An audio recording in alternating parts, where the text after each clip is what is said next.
आवे छे। आवता आवता बिचारे जे हूँ 7 साल का नाम लईशू तो बिचारी चकली तो मरी जैसे। 7 साल सुधी केवी रीते आटલું दुख भोगशे।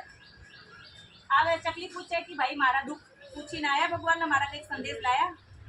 तो बाज पक्षी कहे छे कि हाँ भगवान तमे चिंता ना करो। जूठું बोली दीधું। बाज पक्षी तो जाता रहा। હવે થોડા દિવસ પછી બાજ પક્ષીને ફરી ભગવાનને ઘરવાનું થયા। એની એ જોઈને હેરાન થઈ ગયા। શું જોવે છે? બધાનું ધ્યાન આ બાજુ રાખ। શું જોવે છે? ये स्थान तो सरस गार्डन बनी गया, पानी का तालाब, सारा सारा फूलों खलेला। चकली कबर ने नाचे कूदे गावे અને खूब मस्ती में त्या फरे फरे। અને ચકલી કઈકલા સુખના દિવસ કેવી રીતે આવી ગયા? અને ચકલી એને કશું નહીં કહેતી, પણ એને પોતાને મનમાં આવે છે ભગવાનની વાણી झूठ કેવી રીતે? તો ચકલીના દિવસો બદલ્યા કેવી રીતે? તો પછી જઈને ડાયરેક્ટ ભગવાનને પહેલી વાત એ 7 साल સુધી દુખી રહેશે। હવે તો 7 મહિના બી નહીં થયા છે, તો એને સુખના દિવસ કેવી રીતે આયા? કાલનું દુઃખ હતું, પણ એને કર્મોતા ઘટાડ્યું। કેવી રીતે? तरत ज दिल से आवाज निकलती है, भगवान तमारो लाख लाख शुक्रिया। જ્યારે ક્યારે પાણી की तलाश में भटका અને એને એક ચોચ પાણી ભગવાન કે ભગવાન તમારા શુક્રિયા, તમે મારા કેટલા ધ્યાન રાખો છો, જે મને પાણી जिंदा राखी। तो दरेक बात में भगवान ना शुक्रिया।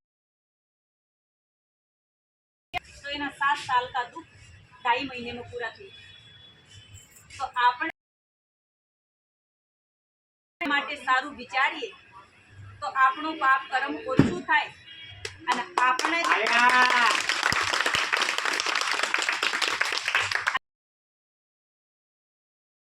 એક વખત કોર્સ કરાવવા તે વખત મેં જોયા ત્યાં બધા જ ભાઈ બહેનોએ પ્રતિજ્ઞા કરી કે બેન જેલમાં તો બહાર નીકળીશું ના, પ્રતિજ્ઞા કરીએ છીએ। અને 2-3 જણા તો જેલમાં તો નીકળ્યા પછી હવે મને મળી પણ લીધું।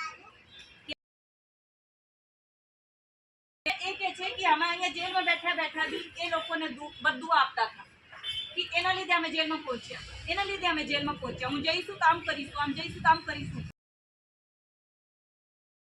જ્યારે આયા જ્ઞાન સંભળાયો તો અમે મન તપાપ કરવાનું બંધ કરી દીધું।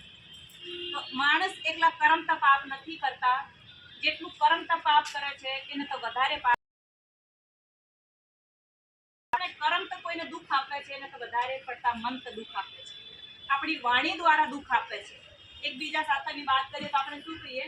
ફલાણેને લીધે આપણે અહીંયા છે। એક મારે ભાઈની વાત સંભળાવું, એક બારા ભાઈ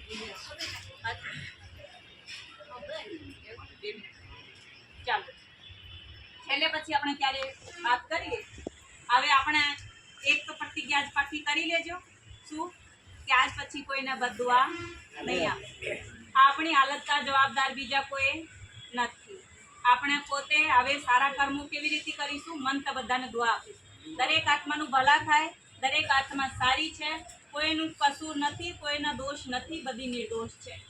જે દોષ છે મારે કર્મોનું છે, હું મારા કર્મો સારા કરીશ। એક સારા કર્મ બધા કરી શકે છે, એ છે પરમાત્માનું પ્રાપ્ત। ભગવાનનું ધ્યાન સાચી દિલથી કરીએ, પશ્ચાતાપ કરીએ, ભગવાન મને મારે કર્મોની સજા માફી આપો અને બધી આત્માઓના ભલા કરો।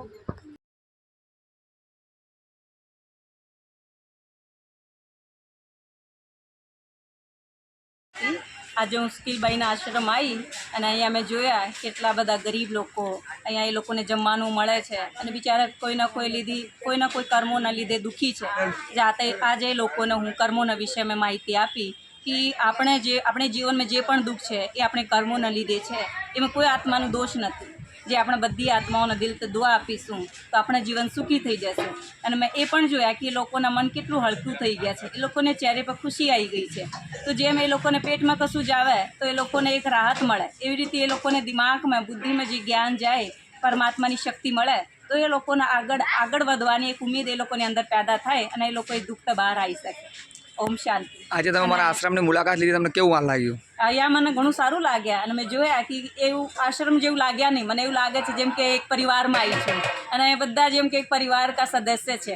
મને એવું લાગ્યા જેમ કે હું મારા પરિવારમાં આવી છું અને મને ઘણું સારા લાગ્યા. અને દરેકનું ચહેરા જોઈને મને એવું લાગે છે કે બધા કેટલા સારા છે, જેમ કે બહારાય ભાઈ બહેન છે. મને એવું લાગતા નથી કે બીજા કોઈ બહારતા આવ્યા છે અને મને ઘણું સારા લાગ્યા. એટલે મેં શકીલભાઈને પણ કીધું કે ક્યારે પણ એવું પ્રોગ્રામ હોય તો તમે મને બોલાવતા રહેજો, હું પણ મારા પરિવારને મળતી રહીશું. Okay, thank you. Om Shanti.